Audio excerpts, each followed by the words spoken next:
अस्सलाम वालेकुम नाज़रीन, दिस इज़ इमरान आफ्ताब। नाज़रीन, आज मैं आपके सामने एक ऐसी आपकी शख्सियत का पहलू डिस्कस करने के लिए जा रहा हूँ कि अगर तो वो आपकी शख्सियत का हिस्सा है तो आप कामयाबी के ज़ीने तय करते हुए चलते जाएंगे, और अगर वो आपकी शख्सियत का हिस्सा नहीं है तो कहीं ना कहीं आपको नाकामी का सामना ज़रूर करना पड़ेगा। मसलन अगर आप ऑफिस में हैं और आपका बॉस मीटिंग कॉल करता है, मीटिंग में बहुत सारे एम्प्लॉयज़ वहाँ पे बैठे हैं और वो कुछ क्वेश्चन आंसर सेशन होता है, कुछ पॉलिसी डिस्कशन हो रही होती है। बॉस आपसे कुछ क्वेश्चंस के आंसर्स मांगता है और आप आंसर नहीं दे पाते, आप शाई हैं वो आंसर देने में। और इसी तरह अगर आप स्कूल में हैं और आपका टीचर जो है आपको क्लास में खड़ा करके कुछ सवालात के जवाब पूछता है तो आप कंफर्टेबल नहीं हैं उन सवालात के जवाब देने में। या आप अपने दोस्तों की कंपनी में बैठे हैं और उनमें कुछ ऐसे लोग भी आ जाते हैं जिनको आप नहीं जानते, तो आप उनके सामने शाई ज़्यादा महसूस करेंगे अपने आप को, और उस तरीके से आप अपने आप को एक्सपोज नहीं कर पाएंगे जैसे कि आपको करना चाहिए। तो इसको हम लैक ऑफ कॉन्फिडेंस कहते हैं।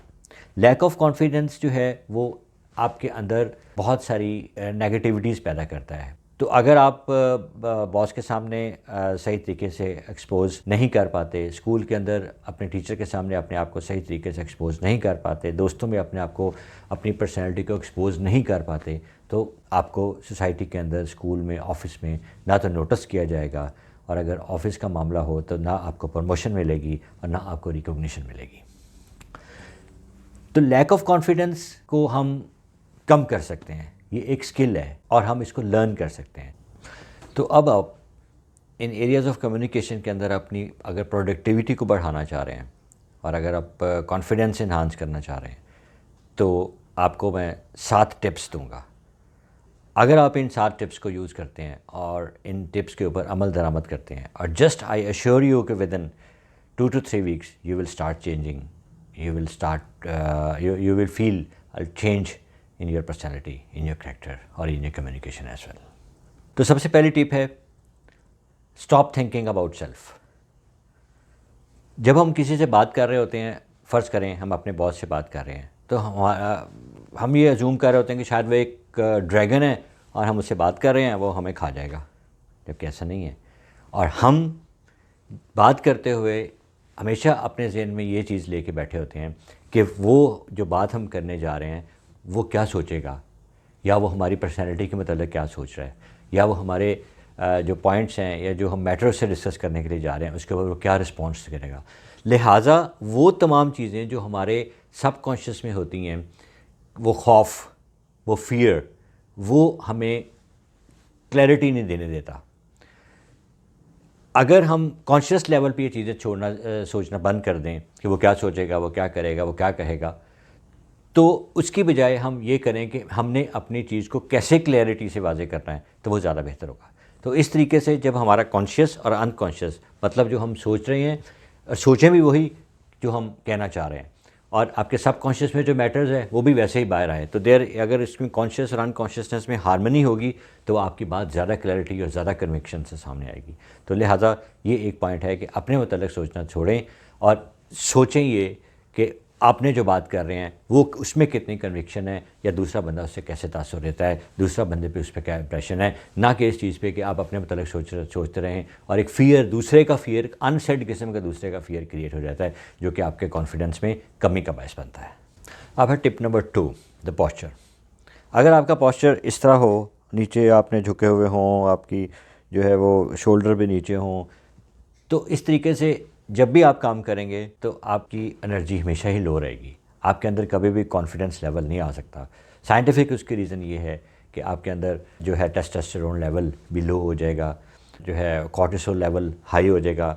ये जो हार्मोन है ये आपके लिए स्ट्रेस हार्मोन है और एनर्जी लो रखने वाला है। इसकी बजाय अगर आप अपने पोस्चर को बिल्कुल स्ट्रेट रखें, अपने शोल्डर एक्सपोज करके चलें, चिन आपकी it should be in a straight line, एक चिन स्ट्रेट लाइन में हो, और ये आई कांटेक्ट बड़ा स्ट्रांग हो, eyeball to eyeball आप दूसरे से देख के बात कर रहे हो, तो अल्टीमेटली ये आपके अंदर जो है वो टेस्टोस्टेरोन लेवल को भी हाई करेगा, और जो एंडोर्फिन है वो भी आपका ब्रेन से क्रिएट करेगा, जिससे आप एनर्जेटिक फील करेंगे और आप कॉन्फिडेंट हो जाएंगे, और आप बात करने में जो है वो बिल्कुल भी हिचकिचाएंगे नहीं और कॉन्फिडेंटली बात करेंगे। Tip number 3, smile. Smiling is very important. जब आप हंस रहे होते हैं, मुस्कुरा रहे होते हैं, तो आपके जो चेहरे के जो फेस के मसल्स हैं वो एक्टिवेट हो जाते हैं, और वो जब एक्टिवेट होते हैं तो वो मैसेज देते हैं आपके ब्रेन को, और आपके ब्रेन के अंदर जो है वो एंडोर्फिन सिक्रीट होता है, और एंडोर्फिन आपको खुशी देता है, आपको एनर्जी देता है। तो जब आप मुस्कुराते हैं तो आप एक तो अप्रोचेबल लग रहे होते हैं, उससे कॉन्फिडेंट फील हो रहा होता है। सो ये जो स्माइलिंग है वो आपके कॉन्फिडेंस में इजाफा करती है। तो स्माइल होने से दूसरे पे एक पॉजिटिव तासुर पड़ता है। अगर आप मुस्कुराते हुए बात कर रहे होते हैं तो डेफिनेटली वो पॉजिटिव तासुर जाएगा आपकी पर्सनैलिटी का। Then comes tip number 4, speak slowly and clearly. जब आप किसी से बात कर रहे हों, अपने बॉस से ख्वाह हों, अपने दोस्तों से ख्वाह हों, अपने टीचर्स से क्लासरूम के अंदर या किसी जगह पे भी, और आप बहुत तेज़ी से बोलने की कोशिश कर रहे हैं, बात कर रहे होते हैं, बात कोशिश ये होती है कि जल्दी जल्दी बात ख़त्म करो, जान छुड़ाओ और निकलो। इस तरीके से जब आप बात कर रहे होते हैं तो आप यकीनी तौर पे अपना सेल्फ़ कंट्रोल लूज़ कर रहे होते हैं, अपने आप को एक्सपोज कर रहे होते हैं कि आपके अंदर कॉन्फिडेंस लेवल वो नहीं है, और इस तरीके से आप जो है वो इनसिक्योर फील कर रहे होते हैं। मगर जब आप क्लैरिटी से और स्लोली बात कर रहे होते हैं तो आप एक कंपोज्ड और सेल्फ़ कंट्रोल्ड फील हो रहे होते हैं, और इसका पॉजिटिव इम्पैक्ट होता है दूसरे पे, सुनने वाले पे। और अगर आप उसको ठहर ठहर के बात कर रहे हैं तो वो बात को समझने में दूसरों को आसानी भी फील होती है, और वो आपकी बात को अंडरस्टैंड भी करते हैं, क्योंकि आपकी उस बात में क्लैरिटी और कन्विक्शन दोनों चीज़ें मौजूद हैं। Tip number 5, know your knowledge. जब आप बात करते वक्त आपके पास नॉलेज है, ना मैटर के ऊपर बात करने के लिए कोई मवाद है, ना कोई आप इनपुट ले सकते हैं, ना आपको इन्फॉर्मेशन है कि किस टॉपिक पे बात हो रही है। अगर किसी टॉपिक पे बात हो रही है, आपके रिक्वायर्ड इन्फॉर्मेशन भी आपके उसके पास नहीं है, और आपसे अगर कोई पूछ लेता है कि फ़लाँ बात कैसे है, तो आप नहीं बातें, तो अल्टीमेटली क्या होगा? अल्टीमेटली आपके अंदर वो कॉन्फिडेंस नहीं होगा कि आप खुल के बात कर सकें, तो आप लैक ऑफ कॉन्फिडेंस का शिकार हो जाएंगे। सो अपनी कम्युनिकेशन के अंदर कॉन्फिडेंस को बिल्डअप करने के लिए you need to enhance your knowledge, because knowledge is power. वो आपको न सिर्फ इनसाइड से पावर देगी, बल्कि दूसरों के सामने भी आपको, जब आप कॉन्फिडेंस शो करेंगे तो उसका इम्पैक्ट पॉजिटिव जाएगा, और लोग आपको रिकॉग्नाइज़ करेंगे, लोग आपको अप्रिशिएट करेंगे। तो लिहाजा अच्छी कम्युनिकेशन डेवलप करने के लिए आपके पास नॉलेज का होना बहुत ज़रूरी है। Then number 6, structuring your response. मतलब जब आप बात कर रहे हो, जब आपसे कोई बात पूछी जा रही हो, या आप किसी डिस्कशन में अपने आप को इन्वॉल्व कर रहे हो, अपनी बात को स्ट्रक्चर करना बहुत ज़रूरी है। बिल्कुल ऐसे ही जैसे मैं एग्जांपल देता हूँ कि अगर आप एक ग्रॉसरी स्टोर में जाते हैं, आपके पास बहुत लंबी लिस्ट है कि आपके 2-3-4 घंटे आपकी तो शॉपिंग में लगेंगे, मगर आप उस लिस्ट में शामिल एक फ़्रोज़न आइटम सबसे पहले अपने लेके अपने कार्ट में रख लेते हैं। This is not a proper way. या आप एक ड्रामा, आपने कोई काफ़ी सारी किस्तें गुजर गई और आपने उसकी कोई किस्त नहीं देखी, तो आप राइट अवे बजाय पहली किस्त के आप 5वीं किस्त से स्टार्ट करेंगे? नहीं। मीन दैट कि आप अगर उन मामलात में एक प्रॉपर स्ट्रक्चर के साथ चल रहे हैं, तो वाई नॉट कि आप डिस्कशन या कम्युनिकेशन में भी एक प्रॉपर स्ट्रक्चर को इन्वॉल्व करें।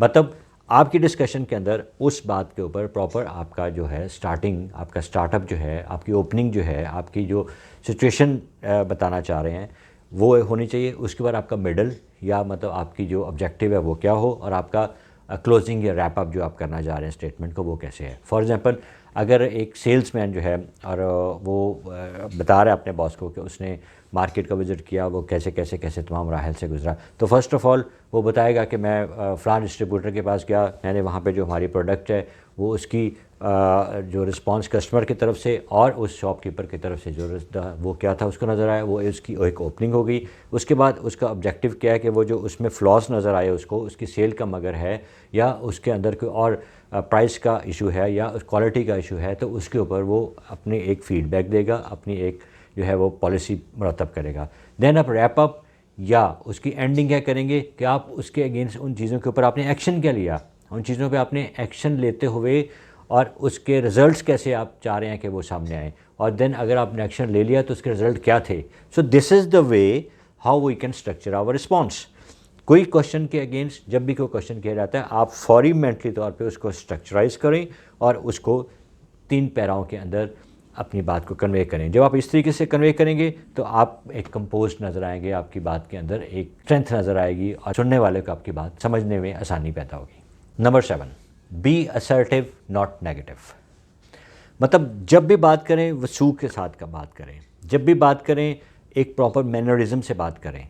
ऐसे मत बात करें कि आपकी बात से कोई हर्ट हो रहा हो, ऐसे मत बात करें कि आपके कम्युनिकेशन से कोई क्रिटिसिज्म आप किसी पे आप कर रहे हो और वो, या ऐसे तरीके से बात कर रहे हो कि दूसरा बंदा फील कर रहा हो कि मुझे क्रिटिसाइज़ किया जा रहा है। असर्टिवनेस जो है वो मोस्ट इंपॉर्टेंट थिंग है कम्युनिकेशन के।